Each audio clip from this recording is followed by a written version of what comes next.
გახსოვთ როგორ საუბრება უფალი როცა ამბობს რომ წარმართებივით ნუ იქცევით რომ თითქოს რაც უფრო მეც შევედრები რაღაცას ღმერთს უფრო მეტად შეისმენს მაშინ როდესაც სანამ შენ ხმას ამოიღებ სანამ შენ გულში რაღაცას გაივლებ ღმერთმა მანამდე იცის შენ რა გჭირდება ესე წარმართები იქცევია ღმერთო ეს მინდა კი არავის არ აუგზალია კი ბატონო ილოცე შვილი ხარ თუ შვილად აღიქვავ თავს ღვთისშვილად ილოცე მაგრამ ეს არის ჩვენი რწმენის ნაკლებობა ერთგვარი სულმოკლეობა რაღაცა თითქოს აი გავახსენოთ ღმერთს გავაგებინოთ მე ეს მინდა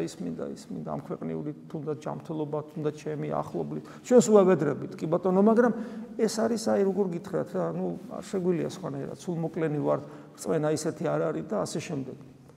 მაგრამ თავარი რისთვისაც ჩვენ ღმერთის წინაშე ვლოცულობთ რა არის და უფალი ხო ეუბნება ამის მერე ეუბნება რომ წარმართებით ნუ იქცევით ამის მერე ეუბნება აბა როგორ ვილოცოთ რომ ეკითხებიან მამაო ჩვენო სასწაულს პირველივე სიტყვა რა არის მამაო რას ნიშნავს მამაო რას გვასწავლის ამით ეს არის სწორედ პიროვნული კომუნიკაცია ღმერთთან შვილის სტატუსით მამაშვილობის რეალიზება ხდება ან მამაშვილობის რეალიზება უნდა მოხდეს ანუ